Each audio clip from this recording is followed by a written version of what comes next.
Hi ಎಲ್ಲರಿಗೂ ನಮಸ್ತೆ. ನಾನು ನಿಮ್ಮ ಆಶಾ ಚಂದ್ರ ಭಟ್. ಆಶಾ ಸ್ನಳ ಪಾಕಕ್ಕೆ ನಿಮಗೆಲ್ಲರಿಗೂ ಸ್ವಾಗತ. ಇವತ್ತು ನಾವು ಕುಂಬಳಕಾಯಿಯ ತಿರುಳು ಹಾಗೂ ಬೀಜವನ್ನು ಉಪಯೋಗಿಸಿಕೊಂಡು ನೋಡಿ ಒಂದು ಗರಿಗರಿಯಾದ ದೋಸೆಯನ್ನು ಹೇಗೆ ಮಾಡ್ಬೋದು ಅಂತ ಹೇಳೋದನ್ನು ನೋಡಿ. ಬನ್ನಿ ಸ್ನೇಹಿತರೆ, ಈಗ ಇದನ್ನು ಮಾಡಲಿಕ್ಕೆ ಎಷ್ಟು ಕಡಿಮೆ ಸಾಮಗ್ರಿ ಸಾಕು, ಎಷ್ಟು ಕಡಿಮೆ ಸಮಯದಲ್ಲಿ ಮಾಡ್ಬೋದು ಅಂತ ಹೇಳೋದನ್ನು ನಾವು ತೋರಿಸ್ತಾ ಇದ್ದೇವೆ. ಕುಂಬಳಕಾಯಿಯ ದೋಸೆ ಮಾಡಲಿಕ್ಕೆ ನಾವಿಲ್ಲಿ ಕುಂಬಳಕಾಯಿ ಬೀಜ ಹಾಗೂ ತಿರುಳು ಜೊತೆಗೆ ಉಪಯೋಗಿಸ್ಕೊಳ್ತಾ ಇದ್ದೇವೆ. ಇದರಲ್ಲಿ ನೋಡಿ, ನಾನು ಅದರಲ್ಲಿ ಹೊರಗಡೆ ಇರುವ ಹಸಿರು ಸಿಪ್ಪೆ ಮಾತ್ರ ತೆಗೆದದ್ದು, ಬೇರೆ ಯಾವುದು ಕೂಡ ವೇಸ್ಟ್ ಮಾಡ್ತಾ ಇಲ್ಲ.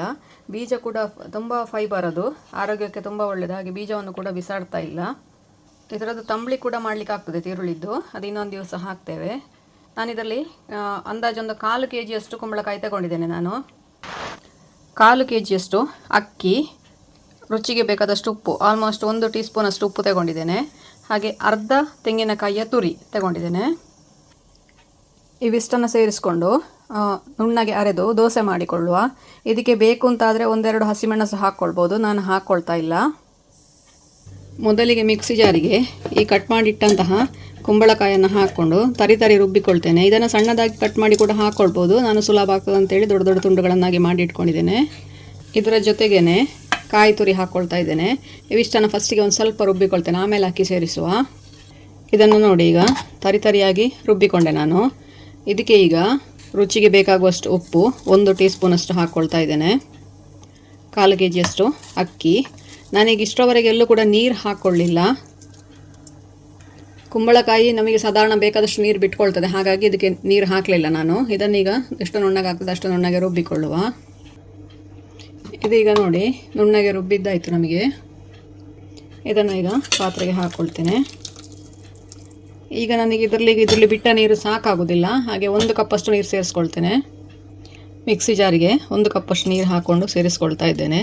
ನೀರಿನ ಅಳತೆ ನೀವು ನೋಡ್ಕೊಂಡು ಹಾಕಿ, ಕುಂಬಳಕಾಯಿ ಎಷ್ಟು ನೀರು ಬಿಡ್ತದೆ ಆ ಅಳತೆಯನ್ನು ನೋಡ್ಕೊಂಡು ಹಾಕಬೇಕಾಗ್ತದೆ. ನಮ್ಮ ಮಿಕ್ಸ್ ಮಾಡಿಕೊಳ್ಳುವ. ನೀರು ನಾನು ಇಷ್ಟೇ ಹಾಕಿ ಅಂತೇಳಿ ನಾನು ಲೆಕ್ಕ ಮಾಡಿ ಹೇಳಲಿಕ್ಕೆ ಆಗೋದಿಲ್ಲ. ಕೆಲವು ಕುಂಬಳಕಾಯಿ ತುಂಬ ನೀರು ಇರ್ತದೆ, ಕೆಲವು ಸತಿ ಡ್ರೈ ಇರ್ತದೆ ಕುಂಬಳಕಾಯಿ. ಅಂದರೆ ಅದು ಕೊಯ್ದು ತುಂಬ ದಿನ ಆಗಿದ್ರೆ ಡ್ರೈ ಆಗ್ತದೆ ಅದು, ಆವಾಗ ನೀರು ಒಂದು ಸ್ವಲ್ಪ ಜಾಸ್ತಿ ಬೇಕಾಗ್ತದೆ. ಇದು ನೋಡಿ, ನನ್ನ ದೋಸೆ ಹಿಟ್ಟಿನ ಅಳತೆ ರೆಡಿ ಆಯಿತು. ಈ ಅಳತೆಗಿದ್ದರೆ ಸಾಕಿದು. ನಾನಿಲ್ಲಿ ತವ ಬಿಸಿ ಆಗಲಿಕ್ಕೆ ಇಟ್ಟಿದ್ದೇನೆ ಆಲ್ರೆಡಿ. ತವ ಸರಿಯಾಗಿ ಬಿಸಿ ಆಗಲಿ. ಬಿಸಿಯಾದ ನಂತರ 1 ಸೌಟು ಹಿಟ್ಟನ್ನು ಹೀಗೆ ಹಾಕ್ಕೊಂಡು ತೆಳ್ಳಗೆ, ಎಷ್ಟು ತೆಳ್ಳಗೆ ಬೇಕು ಅಷ್ಟು ತೆಳ್ಳಗೆ ಅದನ್ನು ಸ್ಪ್ರೆಡ್ ಮಾಡಿಕೊಂಡ್ರೆ ಆಯಿತು. ಮೇಲಿಂದ ಒಂಚೂರು ತುಪ್ಪ ಆಪ್ಷನಲ್ಲಿ, ಇಲ್ಲಿ ಬೇಡ ಅಂತಾದರೆ ಸ್ಕಿಪ್ ಮಾಡಿಕೊಳ್ಬೋದು. ಮುಚ್ಚಳ ಮುಚ್ಚಿ 1 ನಿಮಿಷ ಇದನ್ನು ಬೇಯಲಿಕ್ಕೆ ಬಿಡಬೇಕು. 1 ನಿಮಿಷ ದೊಡ್ಡ ಉರಿಯಲ್ಲಿ ಫ್ರೈ ಮಾಡಿದರೆ ಗರಿಗರಿಯಾದ, ರುಚಿಯಾದ, ಆರೋಗ್ಯಕರವಾದ ಕುಂಬಳಕಾಯಿ ದೋಸೆ ರೆಡಿ ಆಯಿತು.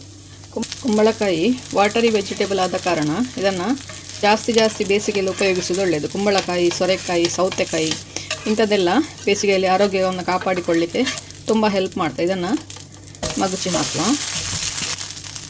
ಮತ್ತು ಇದು ಇನ್ಸ್ಟೆಂಟಾಗಿ ಮಾಡುವಂತಹ ದೋಸೆ. ಅಂದರೆ ಅಕ್ಕಿ 1 ಗಂಟೆ ನೆನೆಸಿ, ಕುಂಬಳಕಾಯಿ ಹಾಗೂ ತೆಂಗಿನಕಾಯಿ ಉಪ್ಪು ಇದ್ದರೆ ಆರಾಮಾಗಿ 1 ಗಂಟೆ ಒಳಗೆ ನಿಮಗೆ ದೋಸೆ ರೆಡಿ ಮಾಡಿಕೊಳ್ಬೋದು.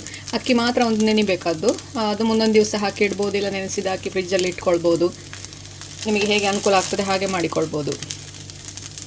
ರುಚಿಯಾದ, ಆರೋಗ್ಯಕರವಾದ ಕುಂಬಳಕಾಯಿ ದೋಸೆ ರೆಡಿ ಆಯಿತು. ಇನ್ನೊಂದು ದೋಸೆ ಹಾಕಿ ತೋರಿಸ್ತೇನೆ ನೋಡಿ. 1 ಸೌಟು ಹಿಟ್ಟು ಆರಾಮಾಗಿ ಸ್ಪ್ರೆಡ್ ಮಾಡಲಿಕ್ಕೆ ಬರ್ತದೆ, ಯಾವುದೇ ಪ್ರಾಬ್ಲಮ್ ಇಲ್ಲದೆ.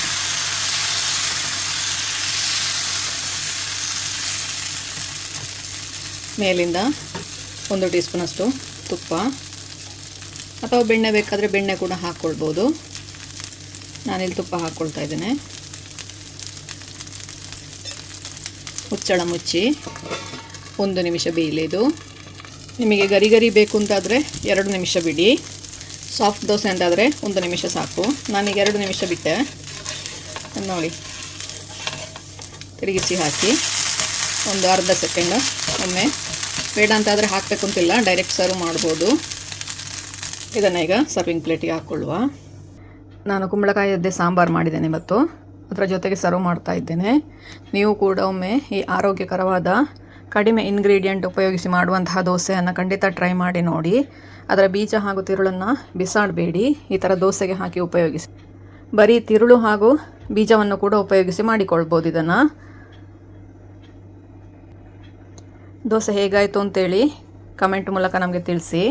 ಲೈಕ್ ಕೊಟ್ಟು ಶೇರ್ ಮಾಡಿ. ನೀವಿನ್ನೂ ನಮ್ಮ ಚಾನಲನ್ನು ಸಬ್ಸ್ಕ್ರೈಬ್ ಮಾಡ್ಕೊಳ್ಳಿಲ್ಲ ಅಂತ ಸಬ್ಸ್ಕ್ರೈಬ್ ಮಾಡಿಕೊಂಡು ಪಕ್ಕದಲ್ಲೇ ಇರೋ ಬೆಲ್ ಐಕಾನನ್ನು ಒತ್ತಿ ನಮ್ಮನ್ನು ಸಪೋರ್ಟ್ ಮಾಡಿ. ಮುಂದಿನ ವಿಡಿಯೋದಲ್ಲಿ ಹೊಸ ಅಡಿಗೆಯೊಂದಿಗೆ ಹೊಸ ರೆಸಿಪಿಯೊಂದಿಗೆ ಪುನಃ ನಿಮ್ಮನ್ನು ಭೇಟಿಯಾಗ್ತೇನೆ. ಧನ್ಯವಾದಗಳು.